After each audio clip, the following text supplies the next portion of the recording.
നമസ്കാരം, സ്വാഗതം special എഡിഷനിലേക്ക്. America ഇന്ത്യക്ക് മേൽ ചുമത്തിയ തീരുവയുടെ ആഘാതം അനുഭവിക്കുകയാണ് നമ്മൾ. അത് പരിഹരിക്കാൻ ഇനിയും കഴിഞ്ഞിട്ടില്ല. അതിനിടെ 7 വർഷത്തെ ഇടവേളയ്ക്ക് അന്ത്യം കുറിച്ചുകൊണ്ട് പ്രധാനമന്ത്രി നരേന്ദ്രമോദി ചൈനയിലേക്ക് പുറപ്പെട്ടിരിക്കുന്നു. ഷീ ജിൻപിങ്ങുമായുള്ള കൂടിക്കാഴ്ച വളരെ നിർണായകവും പ്രാധാന്യ സ്വഭാവമുള്ളതാണെന്ന് ഇന്ത്യ തന്നെ വ്യക്തമാക്കി കഴിഞ്ഞിരിക്കുന്നു. അമേരിക്കയുമായുള്ള തീരുവായുദ്ധത്തിന്റെ പശ്ചാത്തലത്തിൽ ചൈനയുമായുള്ള ബന്ധം കൂടുതൽ മെച്ചപ്പെടുത്തുന്നതിന്റെ സാധ്യതകളെക്കുറിച്ചാണ് പ്രധാനമന്ത്രി നരേന്ദ്രമോദി മുതലുള്ള പ്രധാന നേതാക്കൾ എല്ലാവരും സംസാരിക്കുന്നത്. ചൈനയുമായുള്ള ബന്ധം നാം ഉണ്ടാക്കുന്നത് ഏതു വഴിക്ക്, ഏതു സ്വഭാവത്തിലായിരിക്കും? അതിൻ്റെ ദീർഘകാല പ്രാധാന്യവും ദീർഘകാല സാധ്യതയും എന്തുമാത്രമായിരിക്കും? ചൈനയെ കൊണ്ട് നമുക്കോ, നമുക്ക് ചൈനയെ കൊണ്ടോ? ചൈനയെ കൊണ്ട് നമുക്കോ അതോ അവർക്ക് തിരിച്ചോ? എന്താണ് സത്യത്തിൽ ഏറ്റവും കൂടുതൽ നീഡഡ്? ആർക്കാണ് ആവശ്യം എന്ന ചോദ്യം അവിടെയുണ്ട്. നമുക്കായി ചൈന വിരിച്ചു വയ്ക്കുന്ന ചുവപ്പ് പരവതാനികൾ ഏതൊക്കെ വാതിലുകളിലേക്ക് മുൻപിലുള്ളതായിരിക്കും? അമേരിക്കയും നമ്മളും തമ്മിലുള്ള വ്യാപാര യുദ്ധ പ്രശ്നങ്ങളുടെ ആഘാതം പരിഹരിക്കാൻ കഴിയുന്ന സ്വഭാവത്തിലുള്ള ഒരു ബന്ധം ചൈനയുമായി സൃഷ്ടിക്കാൻ സത്യത്തിൽ നമുക്ക് കഴിയുമോ? അല്ലെങ്കിൽ ഈ ബന്ധത്തിൻ്റെ പ്രഘോഷണം കൊണ്ട് നാം ഉദ്ദേശിക്കുന്നത് നയതന്ത്രപരമായി അമേരിക്കയെ സമ്മർദ്ദത്തിലാക്കുക എന്നതായിരിക്കുമോ? എന്തായാലും ഇടവേളകൾക്ക് ശേഷം പ്രധാനമന്ത്രി ബീജിംഗിൽ കാലുകുത്താൻ പോവുകയാണ്. ഇന്ത്യയും ചൈനയും തമ്മിലുണ്ടായിരുന്ന ഉരസലിൻ്റെ ഭാവങ്ങൾ അവസാനിക്കുകയും സൗഹൃദത്തിൻ്റെ പുതിയ പഥങ്ങൾ വീണ്ടും തുറക്കുന്നു. പണ്ട് സബർമതിയിൽ വന്ന് ചായ കുടിച്ചു പോയ ഷീ ജിൻപിങ്ങിനെ ഓർമ്മയുണ്ട്. ആ ശുഭകാലം വീണ്ടും വരുമോ? അതിന് തുടർച്ച ഉണ്ടാക്കാൻ കഴിയുമോ? അതിർത്തി ബന്ധത്തെക്കുറിച്ച് സംസാരിച്ചുകൊണ്ടാവരുത് നമുക്കിടയിലെ ടോക്ക് എന്ന് ചൈന വ്യക്തമാക്കിയ ഘട്ടത്തിൽ എപ്പോഴും ഉരസലിൻ്റെ ഒരു സാധ്യത ബാക്കി കിടക്കുന്നു എന്ന് വിചാരിക്കണമോ? പല ചോദ്യങ്ങളുണ്ട് ബീജിംഗിലേക്ക് മോദി പോകുമ്പോൾ. ആ വിഷയം സംസാരിക്കുകയാണ് ഇന്ന് സ്പെഷ്യൽ എഡിഷൻ. എന്നോടൊപ്പം ഈ ചർച്ചയിലുള്ളത് നിതീഷ് നാരായണൻ, CPIM-ൽ നിന്ന്, TP ശ്രീനിവാസൻ, നയതന്ത്ര വിദഗ്ധൻ, മുൻ അമേരിക്കൻ അംബാസിഡർ, CS ആദികേശവൻ, സാമ്പത്തിക വിദഗ്ധൻ എന്നിവരാണ്. ആദ്യം TP ശ്രീനിവാസൻ, ഇപ്പോൾ അമേരിക്കയും നമ്മളും തമ്മിലുള്ള ഉരസലിൻ്റെ ഈ കാലത്ത് ഈ ചൈനീസ് വിസിറ്റ് എന്തുമാത്രം പ്രാധാന്യമുള്ളതാണ്? അതിൻ്റെ ഇമ്പാക്റ്റ് ഏരിയാസ് ഏതൊക്കെയാണ് എന്നാണ് താങ്കൾ പറയുക? ഓർക്കേണ്ടത്, ഈ വിസിറ്റ് നമ്മളുടെ അമേരിക്കയുമായിട്ടുള്ള പ്രശ്നങ്ങൾ ഉണ്ടായതിനു ശേഷം ഉണ്ടായതല്ല. ഷാങ്ഹായ് കോഓപ്പറേഷൻ ഓർഗനൈസേഷൻ്റെ സമ്മിറ്റ് പണ്ട് തന്നെ ഷെഡ്യൂൾ ചെയ്യുന്നതായിരുന്നു. അതിനു മുമ്പ് ഒരു മിനിസ്റ്റീരിയൽ മീറ്റിങ്ങും ഉണ്ടായി. അപ്പോൾ അത് ആകസ്മികമായിട്ടാണ് ഇത് ഈ സമയത്ത് നടക്കുന്നത്. അപ്പോൾ അതുകൊണ്ട് ഇതൊരു പ്രത്യേകം ഈ ചർച്ചകൾ നടത്താൻ വേണ്ടിയല്ല പ്രധാനമന്ത്രി ചൈനയിൽ പോയത്. പക്ഷെ ഇന്നത്തെ സാഹചര്യം കൊണ്ട് അതിന് വലിയ പ്രാധാന്യം ലഭിച്ചിരിക്കുന്നു. ചൈനയും സാധാരണ കൂടുതൽ ഓമത്തോടുകൂടിയും സന്തോഷത്തോഷമുള്ളതുമായ ഒരു അന്തരീക്ഷമാണ് സൃഷ്ടിച്ചിരിക്കുന്നത്. അപ്പോൾ അതുകൊണ്ട് തീർച്ചയായിട്ടും അതിന് പല മാനങ്ങളുമുണ്ട്. അത് പലതും പ്രകടിപ്പിക്കുകയും ചെയ്യും. ഒരുപക്ഷെ നമ്മുടെ ബന്ധങ്ങൾക്ക് ചില മെച്ചപ്പെടലുകൾ ഉണ്ടാവുകയും ചെയ്യും.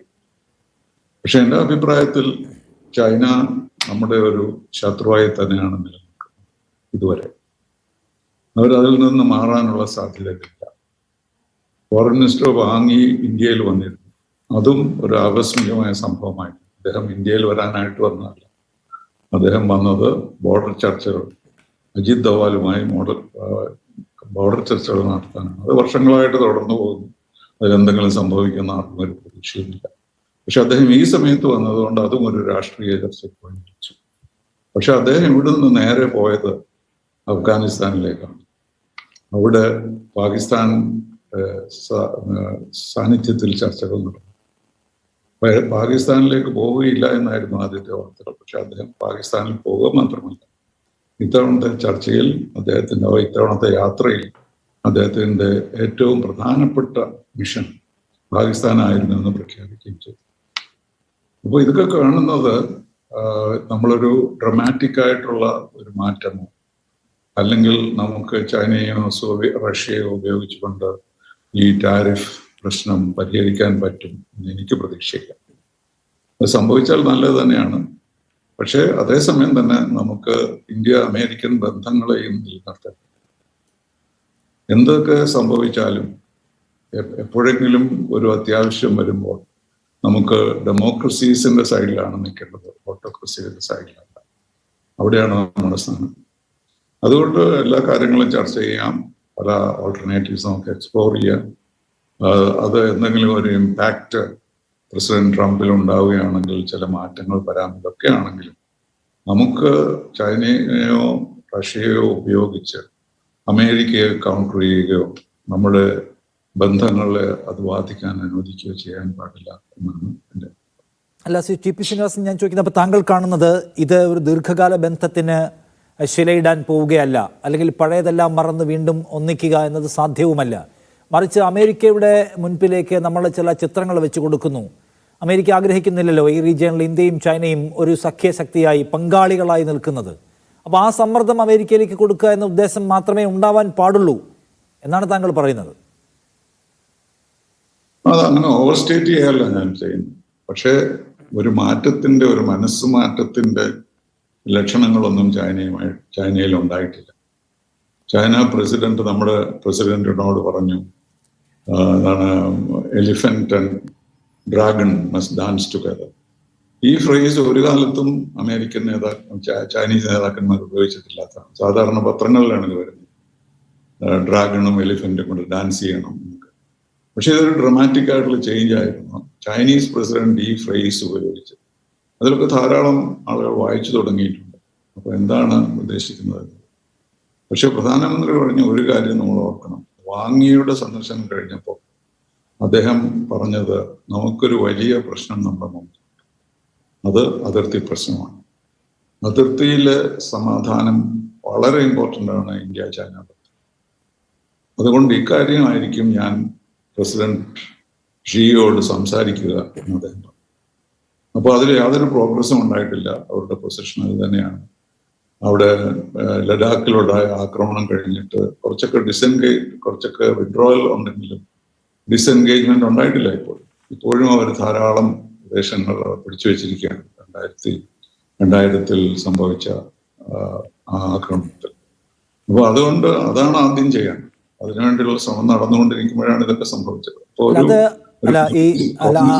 ഇന്ത്യ ചൈന ടോക്സിലെ ചൈനയുടെ പ്രധാനപ്പെട്ട പോയിന്റുകളിലൊന്ന് അതിർത്തിയുമായി ബന്ധപ്പെട്ട തർക്ക വിതർക്കങ്ങൾ നമ്മുടെ ബന്ധത്തിന്റെയും അതിന്മേലുള്ള ചർച്ചയുടെയും കേന്ദ്ര ബിന്ദുവാകാൻ പാടില്ല എന്നതാണ്. എന്ന് വെച്ചാൽ അതിൽ പരിഹാരം ഉണ്ടാക്കിയിട്ട് മറ്റെല്ലാം എന്നത് അവരുടെ ഒരു ഫോക്കസ് ഏരിയ അല്ലല്ലോ.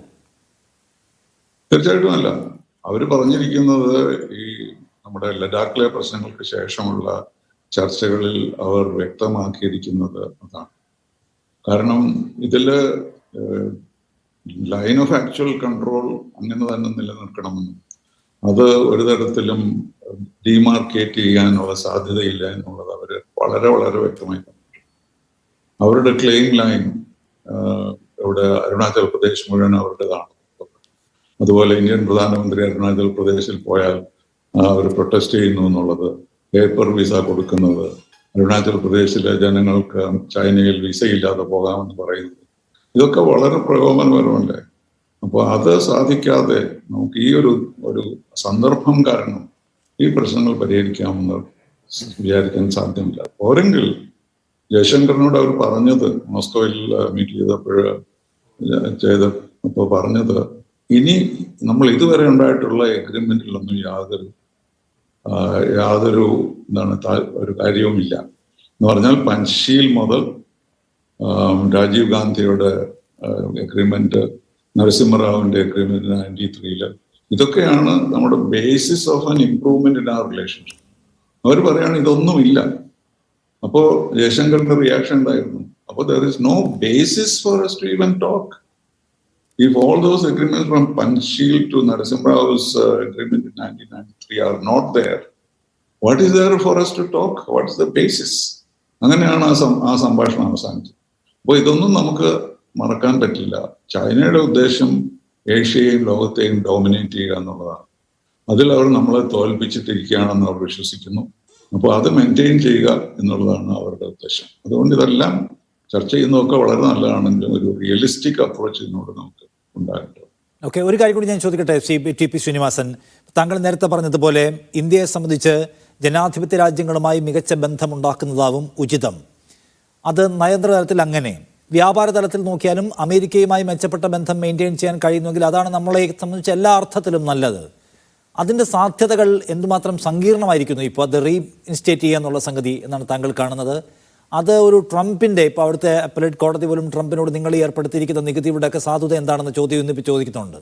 അപ്പോൾ ഒരു ലീഡറുടെ ഒരു അതിക്രിയയുടെ ഭാഗമായി മാത്രം കണ്ടാൽ മതി. അതിനപ്പുറത്തേക്ക് ഇന്ത്യയും ചൈനയും തമ്മിലുള്ള ഈ വ്യാപാരത്തിൻ്റെ നയതന്ത്രത്തിൻ്റെ ബോണ്ട് അങ്ങനെ ഇല്ലാതായി പോകുന്ന ഒന്നല്ല എന്നാണോ കാണേണ്ടത്?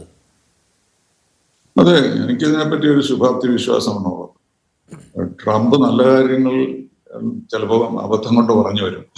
അങ്ങനെയുള്ള ആളാണ് അദ്ദേഹം. ചിലപ്പോൾ നല്ലത് ചെയ്യും, ചിലപ്പം കഴിയുന്നതും ഉപദ്രവകരമായ കാര്യങ്ങൾ ചെയ്യും. പക്ഷെ അതൊരു പെർമനന്റ് ആയിട്ട് ഡിസൈഡ് ചെയ്ത് അദ്ദേഹം മുന്നോട്ട് പോകുന്നതല്ല. അതൊരു ടെമ്പറമെന്റൽ ആയിട്ടാണ്. ഇപ്പൊ ഈ നോബൽ പീസ് പ്രൈസിന്റെ കാര്യമൊക്കെ എന്താ അൺറിയലിസ്റ്റിക്, എന്താ ഒരു വാക്കുകളൊന്നും നമ്മളെ പ്രസിഡന്റുമാരെ ഒന്നും കുറ്റം പറയാൻ പാടില്ല. പക്ഷെ അതിനൊന്നും ഒരു റാഷണാലിറ്റി പോലും ഇല്ലാത്ത തരത്തിലാണ് അദ്ദേഹം പ്രവർത്തിച്ചത്. അതുകൊണ്ട് പെട്ടെന്ന് അദ്ദേഹം ഇതെല്ലാം വിഡ്രോ ചെയ്തിട്ട് നമുക്ക് ചൈനയെ എതിർക്കാം എന്ന് പറഞ്ഞ് മുന്നോട്ട് വരുമെങ്കിൽ എനിക്കൊരു അതിശയം കാണും. ശരി, ഞാനൊന്ന് പറയാം. ശ്രീ ആദി കേശവൻ, ചൈനയുമായി നമ്മളിപ്പോൾ ഒരു കൂടിക്കാഴ്ചയ്ക്ക് തയ്യാറാവുകയാണ്. മെച്ചപ്പെട്ട ബന്ധങ്ങളെക്കുറിച്ച് സ്വപ്നം കാണുന്നുവെന്നാണ് നമ്മുടെ നേതാക്കൾ അതിനെക്കുറിച്ച് പറയുകയും ചെയ്യുന്നത്. നമ്മളാവട്ടെ അമേരിക്കയുമായി ഇപ്പോൾ ഒരു പ്രതിസന്ധിയിലാണ് ഉള്ളത്. ആ പ്രതിസന്ധിയുടെ പശ്ചാത്തലത്തിൽ ഈ കൂടിക്കാഴ്ചയ്ക്ക് വലിയ പ്രാധാന്യമുണ്ടെന്ന് പൊതുവെ വിചാരിക്കപ്പെടുന്നു. അതിൽ നമ്മൾ നേരിടുന്ന ഈ വ്യാപാര മേഖലയിൽ, കയറ്റുമതി മേഖലയിൽ നേരിടുന്ന പ്രതിസന്ധി ഉണ്ടല്ലോ, അതിന് ഏതെങ്കിലും തരത്തിലുള്ള ഒരു ആശ്വാസം കൊണ്ടുവരാൻ ഈ ചൈനയുമായിട്ടുള്ള ഡീലിൽ സത്യത്തിൽ നമുക്ക് ഗുണം ചെയ്യുമോ? സത്യത്തിൽ വ്യാപാര മേഖല എന്നത് നമ്മൾ പരമാവധിയിലെത്തിയിരിക്കുകയാണോ ചൈനയുമായി? ഇനി അമേരിക്കൻ ആഘാതം കുറയ്ക്കാൻ പുതിയ വിൻഡോസ് തുറക്കുക എന്നുള്ളത് എന്തുമാത്രം പോസിബിളാണ് ഇവിടെ ചൈനയുമായിട്ട്? നിഷാദ്, ഇതിൽ ഇപ്പോൾ നയതന്ത്രപരമായ കാര്യങ്ങളെക്കുറിച്ച് നമ്മുടെ ബഹുമാനപ്പെട്ട Shri T P Srinivasan sir പറയുകയുണ്ടായി. ഇനി സാമ്പത്തികമായി വ്യാപാര ബന്ധത്തിൻ്റെ അടിസ്ഥാനത്തിൽ നമ്മൾ നോക്കുകയാണെങ്കിൽ എൻ്റെ കാഴ്ചപ്പാടിൽ ചൈനയും ഇന്ത്യയും തമ്മിൽ യോജിക്കാനുള്ള സാധ്യത തീരെ അങ്ങ് തള്ളിക്കളയുന്നത് ശരിയല്ല. നമ്മൾ വിൻഡോ ഓഫ് ഓപ്പർച്യൂണിറ്റി എന്ന് പറയുമല്ലോ, അതായത് ഒരു അവസരത്തിൻ്റെ ജാലകം, അത് തുറക്കാനുള്ള സാധ്യത പൂർണ്ണമായിട്ടും ഞാൻ തള്ളിക്കളയുന്നില്ല. അതിൻ്റെ കാരണം ചൈനീസ് ഗവൺമെൻറ്, ചൈനയിലെ നേതൃത്വം പരമ്പരാഗതമായി അല്ലെങ്കിൽ 1978 ശേഷം പ്രാഗ്മാറ്റിക്, അതായത് പ്രായോഗികമായി ചൈനയ്ക്ക് എന്ത് ഗുണം ചെയ്യുമോ അത് ചെയ്യാനായിട്ട് തീരുമാനിച്ചുറച്ച ഒരു നേതൃത്വവും അതിൻ്റെ സ്വഭാവം എൻ്റെ ഒരു കാഴ്ചപ്പാടിൽ ഞാൻ അങ്ങനെയാണ് കാണുന്നത്. അപ്പോൾ പ്രായോഗികമായി ഗുണം ചെയ്യും എന്നുണ്ടെങ്കിൽ എൻ്റെ അഭിപ്രായത്തിൽ ചൈന പഴയ കാര്യങ്ങളെ അടിസ്ഥാനപ്പെടുത്തി മാത്രം ഇനി മുന്നോട്ട് നീങ്ങണം എന്നില്ല.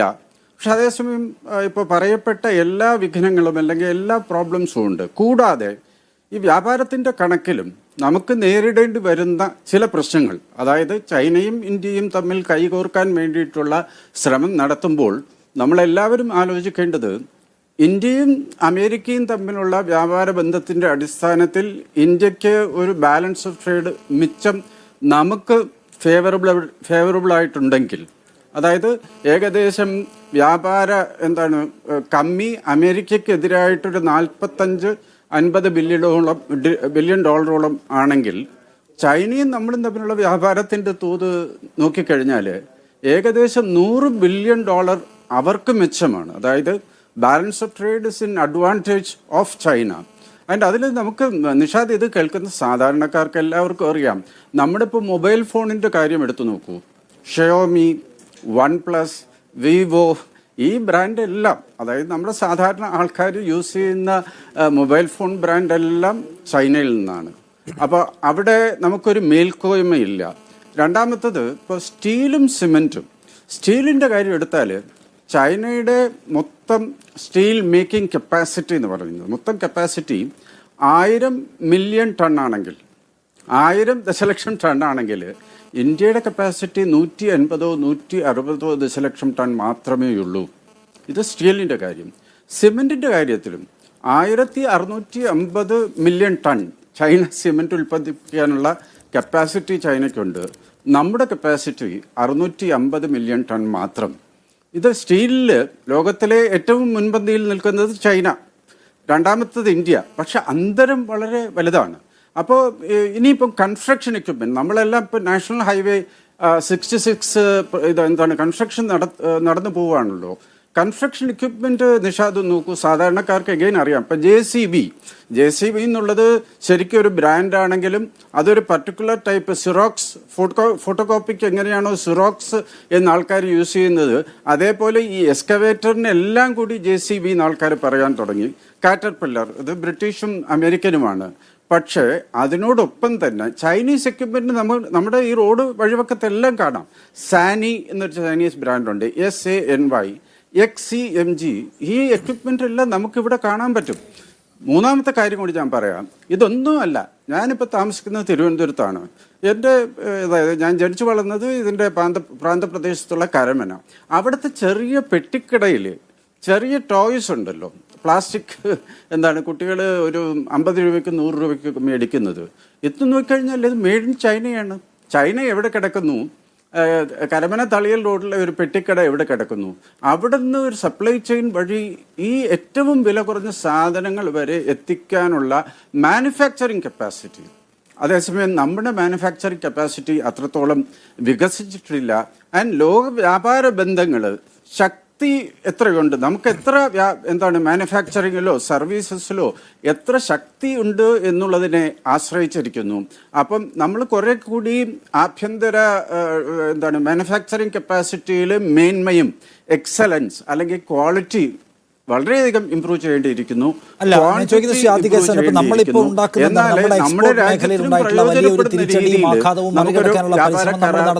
പറ്റുള്ളൂ എന്നുള്ളതാണ്. അല്ല, ഞാൻ ചോദിക്കുന്ന ശ്രീ ആദിക് കേശവൻ, താങ്കൾ പറഞ്ഞു ചൈനയുമായിട്ടുള്ള ബന്ധത്തിന്റെ സാധ്യതകളെ പൂർണ്ണമായും തള്ളേണ്ടതില്ല എന്ന്. നാം ഇപ്പോൾ അനുഭവിക്കുന്ന പ്രശ്നം വ്യാപാര മേഖലയും എക്സ്പോർട്ടിങ്ങുമായി ബന്ധപ്പെട്ടതാണ്. താങ്കൾ പറഞ്ഞ ഡേറ്റ വെച്ച് നോക്കിയാൽ അതിൽ നമുക്ക് വേറെ സാധ്യതയൊന്നുമില്ല. ചൈനയ്ക്ക് നമ്മളെ ആവശ്യമില്ലാത്ത രാജ്യമാണ് അങ്ങനെ നോക്കിയാൽ.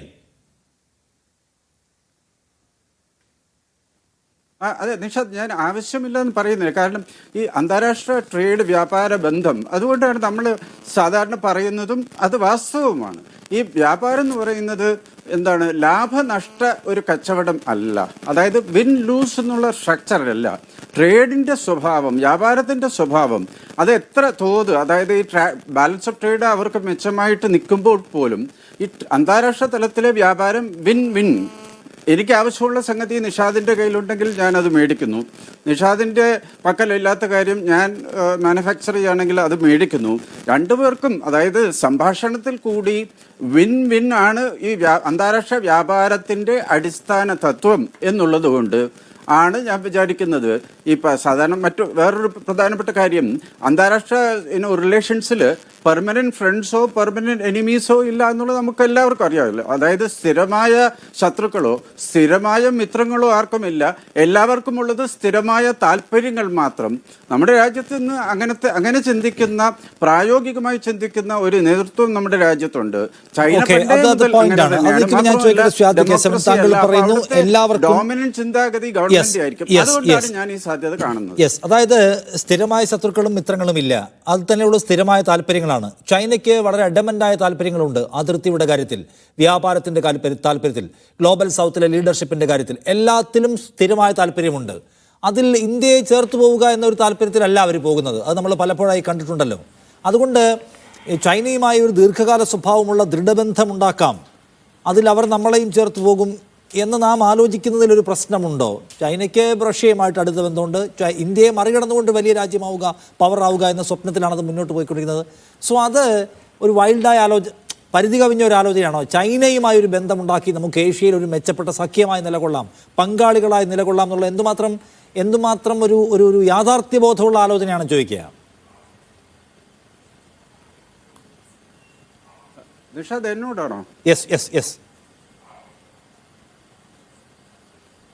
നിഷാദ്, അപ്പം എനിക്ക് മനസ്സിലായി. പക്ഷെ നിഷാദ് ഇപ്പോൾ 2-3 ചോദ്യങ്ങൾ ചോദിച്ചപ്പോഴും അതിൻ്റെ പൊരുൾ ഒന്ന് തന്നെയാണ്. അവസാനമായി പറയാനുള്ളത്, സന്തുലിതമായ സാമ്പത്തിക ശക്തികൾ തമ്മിൽ വ്യാപാര കരാർ അല്ലെങ്കിൽ ഒരു അണ്ടർസ്റ്റാൻഡിങ് ഉണ്ടാക്കാൻ കുറച്ചുകൂടി എളുപ്പമായിരിക്കും.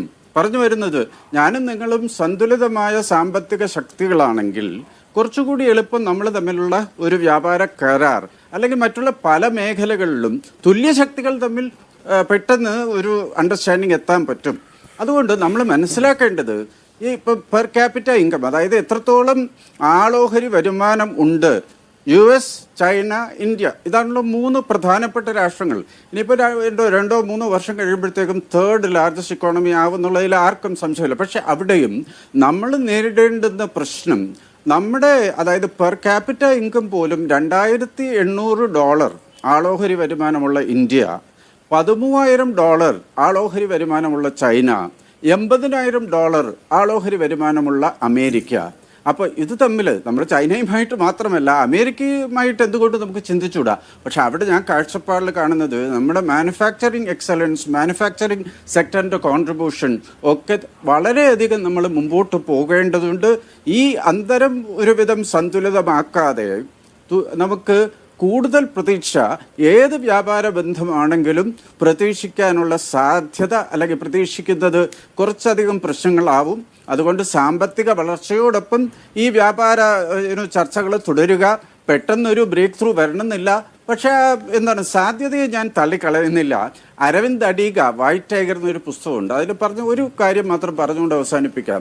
അദ്ദേഹം അന്ന് ഈ white tiger Booker price win ചെയ്ത ഒരു നോവലാണ്. അതിൽ പറഞ്ഞു, ഈ വെള്ളക്കാരൻ്റെ സമയം കഴിഞ്ഞു, ഇനിയും എന്താണ് തവിട്ട് നിറമുള്ള ആളിൻ്റെയും ബ്രൗൺ മാൻ ആൻഡ് യെല്ലോ മാൻ, മഞ്ഞ നിറക്കാരൻ്റെയും തവിട്ട് നിറമുള്ള ആളും കൂടെ യോജിച്ച് എസെൻഷ്യലി ഇന്ത്യ ചൈന ഒത്തുചേർന്ന് വെള്ളക്കാരനെ എന്താണ് പിന്തള്ളാനുള്ള സാധ്യത ഉണ്ടെന്ന് സൂചിപ്പിക്കുന്ന ഒരു വാക്യം ആ നോവലിലുണ്ട്. അപ്പോൾ അതുകൊണ്ടാണ് ആ ഒരു സാധ്യത തീർച്ചയായിട്ടും ഉണ്ട്. കൾച്ചറലി എന്തെല്ലാം എന്താണ് സമാനതകൾ ഞാൻ ചൈനീസ് ആൾക്കാരുമായിട്ട് ഇടപെടാനുള്ള സാഹചര്യം ഉണ്ടായിട്ടുണ്ട്. ചൈന ബാന്ധവത്തെ പൂർണ്ണമായും നെഗറ്റീവായി നമ്മൾ സമീപിക്കേണ്ടതില്ല. അതിന് സാധ്യതയുടെ വിൻഡോസ് എന്നാണ് അദ്ദേഹം ചൂണ്ടിക്കാണുന്നത്. പക്ഷേ നമുക്കിപ്പോൾ അതാണ് എനിക്ക് പ്രതീക്ഷ.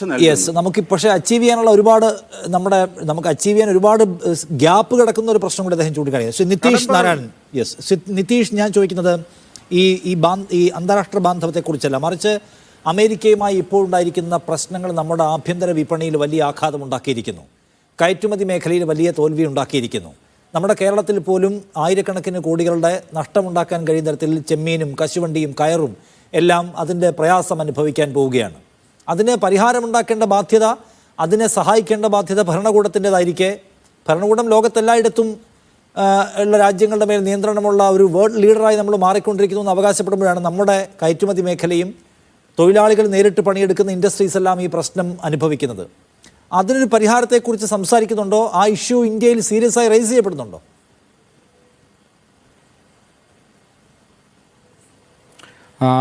ഇപ്പോൾ വന്നിട്ടുള്ള ഈ ക്രൈസിസ് ഞാൻ കാണുന്നത് ഇതൊരു വളരെ പെട്ടെന്നുണ്ടായിട്ടുള്ളൊരു ക്രൈസിസ് ഒന്നല്ല, ഒരു പ്രതിസന്ധിയുടെ ഒരു ഘട്ടമല്ല, മറിച്ച് ദീർഘകാലമായിട്ടുള്ള നമ്മുടെ പൊളിറ്റിക്കലായിട്ടുള്ള എക്കണോമിക് ആയിട്ടുള്ള സ്ട്രാറ്റജികളുടെ ഒരു പരാജയം കൂടിയാണ്, പ്രത്യേകിച്ച് ഫോറിൻ പോളിസിയുമായിട്ട് ബന്ധപ്പെട്ടുള്ള കാര്യത്തിൽ.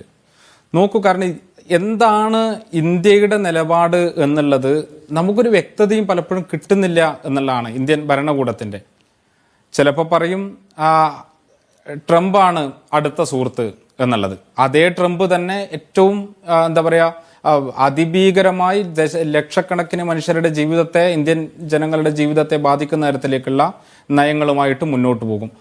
അവരതിന് തുടക്കം കുറിക്കുമ്പോൾ തന്നെ ഇപ്പോൾ നമ്മുടെ ഈ ചർച്ചയിൽ ഇതുവരെ വന്നിട്ടില്ലാത്തൊരു കാര്യം, ഇന്ത്യ അതിനോട് എങ്ങനെ പ്രതികരിച്ചു എന്നുള്ളതാണ് തുടക്കത്തിൽ. ഇപ്പോൾ ഏറ്റവും ഒടുവിൽ ഇപ്പോൾ ഓഗസ്റ്റ് മാസം 19-ാം തീയതിയാണെന്നാണ് എനിക്ക് തോന്നുന്നത് കോട്ടൺ ഇമ്പോർട്ട് തീരുവ ഒഴിവാക്കിയത് 3 മാസം കൂടി ഇപ്പോൾ നീട്ടിയിട്ടാണ് ഉള്ളത്. എന്ന് വെച്ചാൽ ഇന്ത്യയിലെ കാർഷിക പ്രതിസന്ധിയിൽ ഏറ്റവും വലിയ പ്രതിസന്ധി നേരിടുന്നത് കോട്ടൺ പരുത്തി കൃഷിക്കാരാണ്. വലിയ ആത്മഹത്യയാണ് ഈ പറയുന്ന മഹാരാഷ്ട്രയിലൊക്കെയുള്ള പല ഭാഗങ്ങളിലെയും കർഷകർ നേരിട്ടുകൊണ്ടിരിക്കുന്നത്. അമേരിക്കൻ ഡിമാൻഡിന് വഴങ്ങിക്കൊണ്ട് നമുക്കത് ചെയ്യേണ്ടി വന്നിരിക്കുകയാണ്. അപ്പം നമുക്കിതിലൊരു വ്യക്തതയില്ല, ആരാണ് സുഹൃത്ത്, ആരാണ് ശത്രു. ഇപ്പോൾ ചൈന ശത്രുവാണ് എന്ന് പറഞ്ഞുകൊണ്ടിരുന്നു, ഇപ്പോൾ ചൈന സുഹൃത്താണ് എന്ന് പറഞ്ഞുകൊണ്ടിരിക്കുന്നു. അപ്പോൾ ഇത് കാണിക്കുന്നത് നമ്മൾ എത്തിച്ചേർന്നിരിക്കുന്ന നമ്മുടെ വിദേശ നയത്തിലെ ഒരു പരാജയത്തിലാണ് എന്നുള്ളതാണ്. അല്ലാണ്ട് ഇത് വളരെ പെട്ടെന്നുണ്ടായിട്ടുള്ള എന്തെങ്കിലും ഒരു സംഭവ വികാസമായിട്ട് നമുക്കിതിനെ കാണാൻ വേണ്ടിയിട്ട് സാധിക്കുകയില്ല. മറ്റൊന്ന്, നേരത്തെ സംസാരിക്കുമ്പോൾ രണ്ടാമത് സംസാരിച്ച നമ്മുടെ അതിഥി വച്ചിട്ടുള്ള കുറേ കണക്കുകളുണ്ട്. ആ കണക്കുകൾ വളരെ പ്രധാനപ്പെട്ടതുമാണ്. ഇന്ത്യയും ചൈനയുമായിട്ട് ബന്ധപ്പെട്ടത് എങ്ങനെയാണ് മറികടക്കുക എന്നുള്ളൊരു ചോദ്യവും ഉണ്ടായിട്ടുണ്ടായിരുന്നു. അപ്പോൾ നിഷാദ് ചോദിച്ചൊരു ചോദ്യവും അപ്പോൾ പിന്നെ ശരിയാണ്, ചൈനയും ഇന്ത്യയും തമ്മിൽ നിലവിൽ നിൽക്കുന്ന സാഹചര്യത്തിൽ ഏതെങ്കിലും തരത്തിലുള്ള വ്യാപാര ബന്ധങ്ങൾക്ക് സാധ്യതയുണ്ടോ, അല്ലെങ്കിൽ ഇപ്പോൾ അങ്ങനെയുള്ളൊരു ഗ്രൗണ്ട് ഉണ്ടോ എന്നുള്ളതാണ്. അങ്ങനെയില്ല, എന്തുകൊണ്ട് ഉണ്ടായിട്ടില്ല എന്നുള്ളൊരു ചോദ്യമുണ്ട്. ആ ചോദ്യത്തിലാണ് എന്തുകൊണ്ടാണ് നമ്മൾ പൂർണ്ണമായിട്ടും അമേരിക്കയ്ക്ക് കീഴടങ്ങി കൊടുക്കുന്ന ഒരു നയത്തിലേക്ക് കുറേ വർഷങ്ങളായിട്ട് പോയിട്ടുള്ളത് എന്നുള്ള ചർച്ച നമ്മൾ ചെയ്യേണ്ടത്. ഇവിടെ ചർച്ച ചെയ്യേണ്ട വിഷയം എനിക്ക് തോന്നുന്നത് ചൈനയെ വിശ്വസിക്കാൻ പറ്റുമോ അല്ലയോ എന്നുള്ളതല്ല, മറിച്ച് അമേരിക്ക ലോക താല്പര്യത്തിനും ഇന്ത്യൻ താല്പര്യത്തിനും കൂടെ നിൽക്കുമോ ഇല്ലയോ എന്നുള്ളതാണ്. അതിൽ നിന്നാണ് നമ്മൾ മാറിപ്പോകുന്നത്. ഞാൻ ആദ്യം സംസാരിച്ച നമ്മുടെ അതിഥി സംസാരിക്കുമ്പോൾ ഞാൻ എന്തോ ഈ സാങ്കേതിക തകരാറ് മൂലം മുഴുവൻ കേട്ടില്ല. പക്ഷേ ഞാൻ കേട്ടൊരു ഭാഗത്ത് അദ്ദേഹം സൂചിപ്പിക്കുന്നത് കേട്ടു, ജനാധിപത്യവുമായിട്ട് ബന്ധപ്പെട്ടിട്ടുള്ള ഒരാശയം അദ്ദേഹം മുന്നോട്ട് വെച്ചു. ആരാ അമേരിക്ക? ലോകത്ത് 900-ലധികം സൈനിക കേന്ദ്രങ്ങൾ, മിലിറ്ററി ബേസസ്, സൈനിക താവളങ്ങൾ ലോകത്തിന്റെ വിവിധ ഭാഗങ്ങളിലുള്ള രാജ്യമാണ് അമേരിക്ക. ഇന്ന് ലോകത്ത് ഒരൊറ്റ ആയുധ സഖ്യം, മിലിറ്ററി സഖ്യം മാത്രമേ ഇന്ന് ലോകത്തുള്ളൂ. അതിന്റെ പേര് നാറ്റോ എന്നാണ്. ആ നാറ്റോ ആണ് ലോകത്തെ മൊത്തം സൈനിക ചെലവിന്റെ 73%, അതായത് ആയുധം വാങ്ങലിന്റെ, ആയുധം കൈകാര്യം ചെയ്യലിന്റെ 73% കൈകാര്യം ചെയ്യുന്ന ലോകത്തിലെ ഒരേ ഒരു സൈനിക സഖ്യത്തിന്റെ പേരാണ് നാറ്റോ എന്നുള്ളത്. ആ നാറ്റോക്ക് നേതൃത്വം കൊടുക്കുന്നത്, അതിന്റെ ഏറ്റവും അതിനെ നിയന്ത്രിക്കുന്നത്, അതിനെ രൂപീകരിക്കുന്നത്, അതിനെ എക്സ്പാൻഡ് ചെയ്യുന്നത് ഈ അമേരിക്ക ആണ് എന്ന് കാണാൻ വേണ്ടിയിട്ട് നമുക്ക് പറ്റും. IMF ഉൾപ്പെടെ, ലോകബാങ്ക് ഉൾപ്പെടെ ലോക സാമ്പത്തിക സംഘടനകളെ ഉപയോഗിച്ചുകൊണ്ട് പല രാജ്യങ്ങളെയും കഴുത്ത് ഞെരിക്കുന്നതിൽ അമേരിക്കയുടെ റോള് നമ്മൾ കണ്ടിട്ടുണ്ട്. എത്ര രാജ്യങ്ങൾ, ഇതിപ്പോൾ ഈ വർഷം വിയറ്റ്നാം യുദ്ധത്തിൽ അമേരിക്ക പരാജയപ്പെട്ടതിന് 50-ാം വർഷമാണ്. അതായത് വർഷങ്ങളോളം നീണ്ട ഭീകരത നമ്മൾ കണ്ടിട്ടുണ്ട്. എങ്ങനെയാണ് വിയറ്റ്നാം എന്ന രാജ്യത്ത് ആളുകളെ കൊന്നൊടുക്കിയതെന്ന്. ലോകത്ത് 40-ലധികം രാജ്യങ്ങളിൽ അട്ടിമറി നടത്തിയിട്ടുള്ള, അതിനു വേണ്ടിയിട്ടുള്ള പ്രവർത്തനം നടത്തിയിട്ടുള്ള ചരിത്രമുണ്ട് അമേരിക്കക്ക്. ആ അമേരിക്കയെ ലോകത്ത് ജനാധിപത്യം സംരക്ഷിക്കും, ലോകത്ത് സമാധാനം പുലരാൻ വേണ്ടിയിട്ട് അവർ കൂടെ നിൽക്കും, മറ്റ് രാജ്യങ്ങളുമായിട്ട് ഈക്വലായിട്ടുള്ള ഒരു സ്റ്റാറ്റസിന് വേണ്ടിയിട്ട് അവരുടെ താല്പര്യങ്ങൾ പരിഗണിച്ച് കൂടെ നിൽക്കും എന്ന് പറയുന്നത് ഈ ലോകം എങ്ങനെയാണ് പ്രവർത്തിക്കുന്നത് എന്നുള്ളതിനെ കുറിച്ചുള്ള ഒരു അജ്ഞതയാണ്. നമ്മൾ ശരിയാണ്. ലോകത്തിലെ മനുഷ്യരുടെ അഭിമാനത്തിനും അന്തസ്സിനും അല്ലെങ്കിൽ തുല്യാവകാശത്തിനും മേലെ കയറി മേയുന്ന ഒരു രാജ്യമാണെന്നുള്ള വിമർശനം അംഗീകരിക്കാം. പക്ഷേ എനിക്ക് തോന്നുന്നു TP ശ്രീനിവാസൻ ചൂണ്ടിക്കാണിക്കുന്ന കാര്യം അമേരിക്കയുടെ സ്ട്രക്ചർ ജനാധിപത്യ സ്ട്രക്ചറാണ്. ഇപ്പോൾ തീരുവയുമായി ബന്ധപ്പെട്ട് ഇന്ത്യക്ക് അടക്കമുള്ള രാജ്യങ്ങൾക്കെതിരെ എടുക്കുന്ന പൊസിഷനോട് പോലും വിയോജിക്കുന്ന മനുഷ്യരതിനകത്തുണ്ട്. ആ വിയോജിപ്പുകൾ പുറത്തു വരുന്നു. അമേരിക്കയിലെ അപ്പലേറ്റ് കോടതി പോലും ഈ തീരുവ നിങ്ങൾ ഏർപ്പെടുത്തിയിട്ടുള്ളത് ശരിയല്ല എന്ന വിധി പ്രസ്താവിക്കുന്നു. അപ്പോൾ അത്തരം ഡെമോക്രാറ്റിക് ആയിട്ടുള്ള സംഗതികളുടെ സാധ്യതയും തിരുത്തുകളുടെ സാധ്യതയും അവിടെയുണ്ട്. ചൈനയിലാണെങ്കിൽ ആ തീരുമാനം അഡമൻ്റ് ആയിരിക്കും എന്ന വ്യത്യാസത്തെ നാം കാണണം. അമേരിക്ക പലതരക്കും ഭീകര സ്വഭാവത്തിൽ പെരുമാറിയിട്ടുള്ള രാജ്യമായിരിക്കുമ്പോൾ തന്നെ നമുക്കത് എനിക്കൊന്ന് നിഷാദ് മറ്റൊരു വിഷയമാണ്, നമുക്ക് ചർച്ച ചെയ്യുകയും ചെയ്യാം. നമുക്ക് ചർച്ച ചെയ്യുന്നതിൽ കുഴപ്പമൊന്നുമില്ല. ഇതിന്റെ ഒരു കക്സ് എന്താണെന്ന് വെച്ച് കഴിഞ്ഞാൽ നമുക്കെല്ലാം ഉള്ള ഒരു വിയോജിപ്പ് എങ്ങനെയായിരിക്കും എന്ന് വെച്ച് കഴിഞ്ഞാൽ, ജനാധിപത്യം എങ്ങനെയായിരിക്കണം? സ്ട്രക്ചറാണോ ജനാധിപത്യം? ജനങ്ങളെ ഉൾക്കൊള്ളുന്നതാണോ ജനാധിപത്യം? ജനങ്ങളുടെ ജീവിത നിലവാരത്തെ പരിഗണിക്കുന്നതാണോ ജനാധിപത്യത്തെക്കുറിച്ച് പലതരത്തിലുള്ള കാഴ്ചപ്പാടുകളും കാര്യങ്ങളും ഉണ്ട്. അമേരിക്കയിൽ ഒരു സാധാരണക്കാരനായിട്ടുള്ള ഒരു മനുഷ്യന് അമേരിക്കൻ തെരഞ്ഞെടുപ്പ് എങ്ങനെയാണ് നടക്കുന്നത്? ലോകത്ത് ഏറ്റവും ചെലവേറിയിട്ടുള്ള തെരഞ്ഞെടുപ്പുകളിലൊന്നാണ്. ആരുടെ താല്പര്യമാണ് അമേരിക്കൻ തെരഞ്ഞെടുപ്പിൽ പിന്നെ പ്രതിഫലിക്കപ്പെടുന്നത്? എന്തൊക്കെയാണ് അട്ടിമറിക്കപ്പെടുന്നത് എന്നൊക്കെയുള്ള ചോദ്യമുണ്ട്. അത് നമുക്ക് മാറ്റി നിർത്താം, അതല്ല ഇവിടുത്തെ വിഷയമൊന്നുമില്ല. ഞാൻ പറഞ്ഞത് ലോകത്തിന്റെ നിലനിൽപ്പിന് അമേരിക്ക എന്ത് ചെയ്യുന്നു, എങ്ങനെയാണ് ഇടപെട്ടുകൊണ്ടിരിക്കുന്നത് എന്നുള്ളതുമായിട്ട് ബന്ധപ്പെട്ട് നമ്മൾ അമേരിക്കൻ കേന്ദ്രീകൃതമായിട്ടുള്ള ഒരു നയസമീപനം വെച്ചുകൊണ്ട് നടക്കുകയും മറ്റു പ്രശ്നങ്ങളെ ആന്റിസിപ്പേറ്റ് ചെയ്യാൻ കഴിയാതെ വരികയും ചെയ്തതിന്റെ ദുരന്ത ഫലം നാം ഇപ്പോൾ അനുഭവിക്കുന്നു എന്ന പോയിന്റിലാണ് താങ്കൾ ഊന്നുന്നതെന്ന് തോന്നുന്നു. ചൈനയുമായി നമുക്ക് ആ നിലയ്ക്ക് ഒരു ബാന്ധവം, അമേരിക്കയുമായിട്ടുള്ള ഫ്രൂട്ട്ഫുള്ളായ ബന്ധം പോലെ ചൈനയുമായി വ്യാപാരത്തിൻ്റെ സാധ്യതകൾ, നയതന്ത്രബന്ധത്തിൻ്റെ സാധ്യതകൾ, മറ്റ് കച്ചവടത്തിൻ്റെ, ആയുധ കച്ചവടത്തിൻ്റെ, അങ്ങനെ ഒരു ബന്ധം, ഒരു മീനിങ്ഫുള്ളായിട്ടുള്ള ബന്ധം ക്രിയേറ്റ് ചെയ്യാൻ സാധ്യമായിരുന്നോ? ചൈന അത് ആഗ്രഹിക്കുന്നുണ്ടോ? അതാണ് എൻ്റെ ചോദ്യം. അല്ല, ഇതെല്ലാം നമുക്ക് ഇപ്പോഴത്തെ ഒരു സാഹചര്യം വെച്ചിട്ട് ചർച്ച ചെയ്യാൻ വേണ്ടി പറ്റുന്നൊരു കാര്യം. ഞാൻ നേരത്തെ തന്നെ പറഞ്ഞു, ഇന്ത്യയും ചൈനയും തമ്മിൽ അങ്ങനെയുള്ള ഒരു ബന്ധം ഇപ്പോൾ നിലനിൽക്കുന്നില്ല. ഇപ്പോൾ ഉദാഹരണത്തിന് പറഞ്ഞു കഴിഞ്ഞാൽ, ചൈനയിൽ നിന്നും ഇന്ത്യയിലേക്ക് ഇമ്പോർട്ട് ചെയ്യുന്ന സാധനങ്ങൾ ഉണ്ട്, എന്നാൽ ഇന്ത്യയിൽ നിന്ന് ചൈനയിലേക്ക് എക്സ്പോർട്ട് ചെയ്യുന്ന വളരെ അത് എന്തുകൊണ്ടാണ് അങ്ങനെ സംഭവിക്കുന്നത് എന്നുള്ളതിൻ്റെ ചോദ്യത്തിൻ്റെ ഉത്തരം ഇന്ത്യയുടെ കഴിഞ്ഞൊരു 20 വർഷമായിട്ടുള്ള ഇന്ത്യയുടെ ഒരു പോളിസി ചേഞ്ച് നോക്കുക. ഇന്ത്യയുടെ പോളിസി ചേഞ്ച് പ്രധാനമായും നിയോ ലിബറൽ പോളിസീസ് വന്നതിന് ശേഷം ഇന്ത്യ കോൺസെൻട്രേറ്റ് ചെയ്തത് എക്സ്പോർട്ട് ഓറിയന്റഡ് ട്രേഡിൽ ആയിരുന്നു. ഇതിൻ്റെ കുഴപ്പമെന്താണെന്ന് വെച്ച് കഴിഞ്ഞാൽ ഏതെങ്കിലും ഒരു രാജ്യത്തിൻ്റെ കനിവ് നിങ്ങൾക്ക് അവിടെ ഉണ്ടാകണം.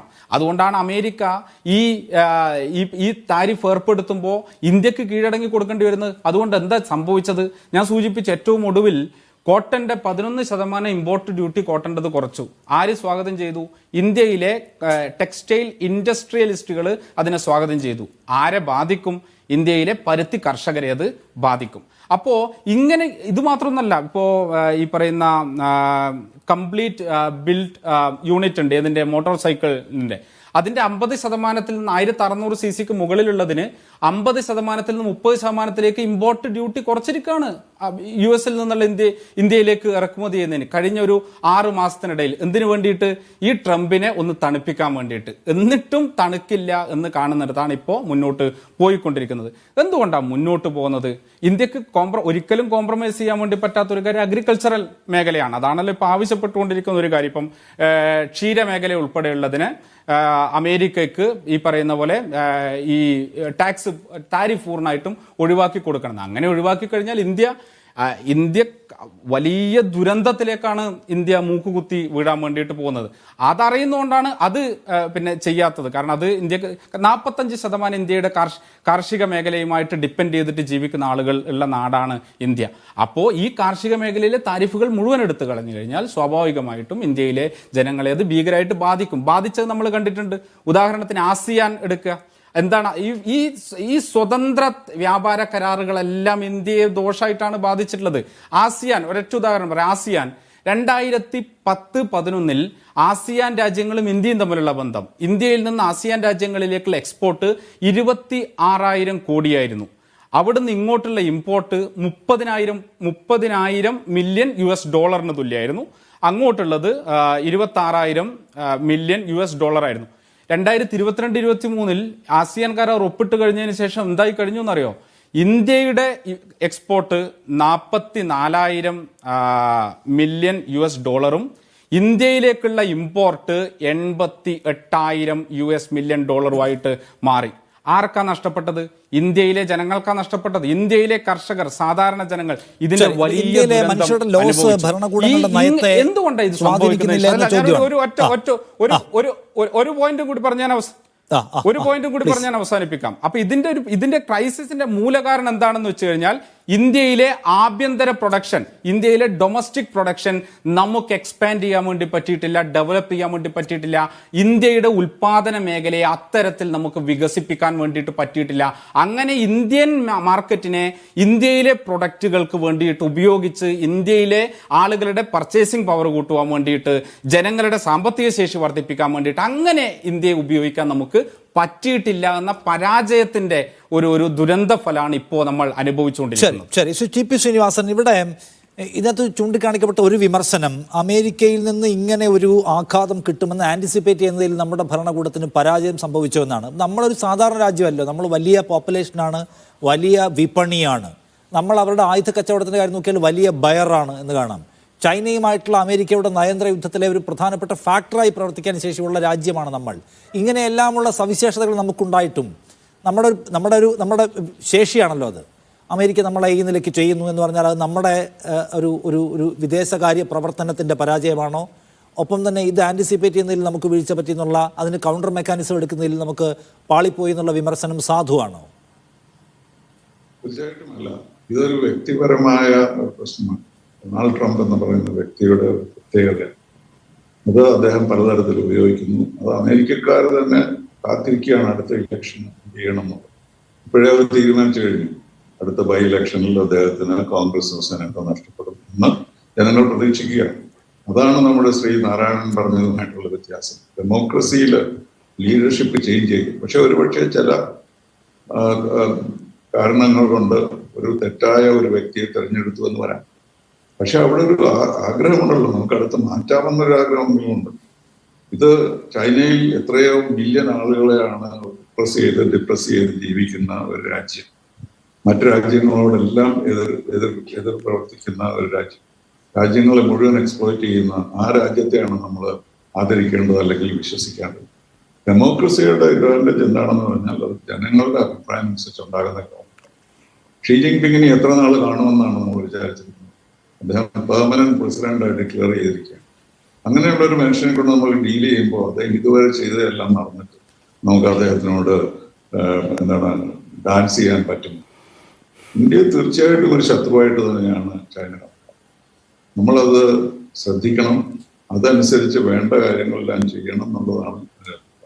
അതുകൊണ്ട് അമേരിക്ക മറ്റു രാജ്യങ്ങളിൽ പോയി പ്രശ്നമുണ്ടാക്കുന്നു എന്നുള്ളതല്ല പ്രത്യക്ഷം. ആ രാജ്യത്തിന്റെ ഗവൺമെന്റ് പ്രതിനിധീകരിക്കുന്ന ജനങ്ങളെയാണ് നമ്മളുടെ ഗവൺമെന്റ് പ്രതിനിധീകരിക്കുന്നത്. തെറ്റുകൾ പറ്റിയെന്ന് വരാം, അഭിപ്രായ വ്യത്യാസം ഉണ്ടായി എന്ന് വരാം. ആദ്യമായിട്ട് ഇത്തവണ ഡൊണാൾഡ് ട്രംപ് പ്രസിഡന്റ് ആയപ്പോൾ ആരായിരുന്നു 4ാമത്തെ ഹെഡ് ഓഫ് സ്റ്റേറ്റ് വാഷിംഗ്ടണിൽ പോയത്? എത്ര സൗഹൃദമായിരുന്നു അപ്പോഴുണ്ടായിരുന്നു. ഇപ്പോൾ ചില കാര്യങ്ങളുണ്ട്, അദ്ദേഹത്തിന്റെ പ്രത്യേകമായ സ്വഭാവം കൊണ്ട്. അല്ല അതിനിടയ്ക്ക് എനിക്ക് അതിനോട് ചേർത്തൊരു കാര്യം ചോദിക്കുന്നത്, ഇപ്പൊ ന്യൂയോർക്ക് ടൈംസിന്റെ ഒരു റിപ്പോർട്ട് പറയുന്നത് എന്താണ്? അദ്ദേഹത്തെ പീസ് പ്രൈസിന് നോമിനേറ്റ് ചെയ്യാൻ ഇന്ത്യ തയ്യാറായില്ല. ഇന്ത്യയും പാകിസ്ഥാനും തമ്മിലുള്ള സംഘർഷം അവസാനിപ്പിച്ചു എന്നത് വകവെച്ചുകൊണ്ട് അദ്ദേഹത്തെ പീസ് പ്രൈസിന് നോമിനേറ്റ് ചെയ്യണമെന്നുള്ള ആവശ്യം നിരസിച്ചു ഇന്ത്യയിൽ നിന്നാണ്. അപ്പൊ അതിന്റെ ഒരു ദേഷ്യം ഇതിനകത്ത് പ്രവർത്തിച്ചു എന്നാണ്. അത്ര സില്ലി തിങ് ആയിട്ടാണ് നമ്മളതിനെ കാണേണ്ടത്? അതോ അതിനപ്പുറം നേരത്തെ നിതീഷ് ചൂണ്ടിക്കാണിക്കുകയായിരുന്നു, ഇന്ത്യയിലെ ഡയറി അടക്കമുള്ള മേഖലകൾ തുറന്നു കൊടുക്കണം എന്ന് പറയുന്ന വലിയ പ്ലാൻ അമേരിക്കയ്ക്കുണ്ട്. അതിനുള്ള സമ്മർദ്ദം ഉണ്ടാക്കുകയാണ്. സത്യത്തിൽ എന്തായിരിക്കും സംഭവിച്ചിട്ടുണ്ടാകുക? ഈ വ്യക്തിപരമായ കേവലമായ ഈ ഈഗോ, മത്സരബുദ്ധി, വാശി, ഇതൊക്കെയാണോ അമേരിക്ക പോലൊരു വലിയ രാഷ്ട്രത്തിന്റെ തലപ്പത്തുള്ള ആൾ ചെയ്തു കൂട്ടുന്നത്? അൺഫോർച്ചുനേറ്റ്ലി അങ്ങനെയാണ്. ഇപ്പൊ നമ്മളെല്ലാം അദ്ദേഹത്തെ ഇലക്ട് ചെയ്തു. പക്ഷേ അദ്ദേഹത്തിന്റെ ആദ്യത്തെ ടേമിൽ ഇന്ത്യക്ക് വളരെ പ്രയോജനപ്രദമായ പല കാര്യങ്ങളും. ഇപ്പൊ തന്നെ ഈ ടാരിഫ്സ് മുമ്പോട്ട് കൊണ്ടുവരുന്നതിന് മുമ്പ് തന്നെ ഇന്ത്യയുമായി ഒരു ട്രേഡ് അഗ്രിമെന്റിന് അദ്ദേഹം തയ്യാറായിരുന്നു. അതൊരു അസാധാരണമായ കാര്യമല്ല. നമ്മുടെ ട്രേഡ് അഗ്രിമെന്റ് തുടങ്ങുകയെന്ന് ചെയ്തു ഈ ടാരിഫ്സ് പുറത്തു കൊണ്ടുവരുന്നത്. അതൊരു പ്രത്യേക തരത്തിൽ ആണ് അദ്ദേഹം ഇന്ത്യയെ ട്രീറ്റ് ചെയ്തത്. പക്ഷെ അതിനിടയിൽ നമ്മൾ സമാധാനം സ്ഥാപിക്കാൻ നമ്മൾ സഹായിച്ചില്ല, നോബൽ പ്രൈസിന് നോമിനേറ്റ് ചെയ്തില്ല എന്നൊക്കെ പറഞ്ഞ് അദ്ദേഹം പെരുമാറുന്നത് അത് നമ്മൾ ഒരിക്കലും അക്സെപ്റ്റ് ചെയ്യാൻ സാധ്യമല്ല. അത് നമ്മൾ തീർത്ത് അദ്ദേഹത്തോട് പറയുകയുമുണ്ടായി. പക്ഷെ ഡെമോക്രസി ആകുമ്പോൾ നമുക്ക് എക്സ്പെക്ട് ചെയ്യാവുന്നത് ചേഞ്ചസ് ആണ്. അത് അദ്ദേഹം ഇപ്പൊ ചെയ്യുന്ന തെറ്റുകൾക്കെല്ലാം അദ്ദേഹം മറുപടി പറയണം. ഷീ ജിൻപിങ് എന്തെങ്കിലും ഉത്തരവാദിത്വമുണ്ട്. ആരോടാണ് അദ്ദേഹത്തിന് ഉത്തരവാദിത്വമുള്ളത്? ചൈനയിലെ ജനങ്ങളോടാണ്. അതുകൊണ്ട് എൻ്റെ അജ്ഞതയെ പറ്റി അദ്ദേഹം പറഞ്ഞ് എനിക്ക് വളരെ സന്തോഷമായി. എനിക്ക് കുറച്ച് അമേരിക്കയെ പറ്റി അറിയാം എന്നുള്ളതുകൊണ്ട് ഞാൻ പറയുകയാണ്, അമേരിക്കയിലെ ഡെമോക്രാറ്റിക് സിസ്റ്റം ഒരു കാലത്തും മാറാൻ സാധ്യതയില്ല. അപ്പൊ അങ്ങനെയുള്ള ഒരു സിസ്റ്റത്തെയാണ് നമ്മൾ റിലേ ചെയ്യാൻ കഴിയുന്നത്. അത് ഇന്ന് സൗഹൃദം, നാളെ ബോർഡറിന്റെ കാര്യം പറയുമ്പോൾ നേരെ തിരിയുക, പാകിസ്ഥാനെ പോയി എംബ്രേസ് ചെയ്യുക, ഇങ്ങനെയുള്ള ഒരു രാജ്യത്തോട് നമുക്ക് എങ്ങനെയാണ് സഹകരിക്കാൻ കഴിയും? അപ്പൊ അങ്ങനെയുള്ള ഒരു അജ്ഞത നമ്മൾ മാറ്റിയെടുക്കാം. ചൈന എന്താണ് എന്ന് നമ്മൾ മനസ്സിലാക്കണം. എന്താണ് ചരിത്രം ഓർക്കാത്തവർ they'll be condemned to repeat it എന്നാണ് പറയുന്നത്. 1968 കഥ അറിയാമെങ്കിൽ എങ്ങനെ നമുക്ക് ചൈനയെ വിശ്വസിക്കാൻ? ശരി, അതാണ് 68 ചൈന യുദ്ധം മുതൽ ഇങ്ങോട്ട്. പിന്നീട് ഇവിടെ വന്ന് ഇതിനു മുൻപും നമ്മൾ ഊഷ്മളമായ ചിത്രങ്ങൾ ഇന്ത്യയും ചൈനീസ് പ്രീമിയറും തമ്മിലുള്ളത് കണ്ടിട്ടുണ്ട്. പക്ഷെ അതിനുശേഷവും നിർഭാഗ്യകരമായ പലതും ചൈനയുടെ ഭാഗത്ത് നിന്ന് സംഭവിക്കുകയും ചെയ്തു എന്നുള്ളതാണ് യാഥാർത്ഥ്യം. അതുകൊണ്ട് ഇത്തരം ഊഷ്മളമായ സ്വീകരണത്തിൻ്റെ ദൃശ്യങ്ങൾ, കൂടിക്കാഴ്ചയുടെ ദൃശ്യങ്ങൾ, ചായകളുടെ ദൃശ്യങ്ങൾ നല്ല ബന്ധത്തിലേക്കുള്ള വഴി തുറക്കലാണോ എന്ന സംശയം സ്വാഭാവികമായിട്ട് വരും. സ്വാതി കേശവൻ, അമേരിക്കയും ഇന്ത്യയും തമ്മിൽ ഇപ്പോൾ ഉണ്ടായിരിക്കുന്ന അകലം എന്നതിൻ്റെ അത് അവസാനിപ്പിക്കലാണ് പരമമായ മാർഗമെന്ന് നേരത്തെ ശ്രീ ടി പി ശ്രീനിവാസൻ ചൂണ്ടിക്കാണിക്കുകയുണ്ടായി. നമ്മളെ സംബന്ധിച്ച് നമ്മുടെ എക്സ്പോർട്സിനെ വലിയ തോതിൽ ബാധിക്കുന്നുണ്ട് ഉണ്ടായിട്ടുള്ള ഇപ്പോഴത്തെ ഈ തർക്കമോ അല്ലെങ്കിൽ ഈ അകലമോ. അത് പരിഹരിക്കുക എത്ര എളുപ്പമാണ്? നമ്മുടെ കളത്തിലേക്ക് അമേരിക്കയ്ക്ക് വരേണ്ടി വരുമോ? ആ നിർബന്ധിതാവസ്ഥ പല വഴികളിലൂടെ അമേരിക്കയ്ക്ക് മുമ്പിലേക്ക് എത്തുമോ?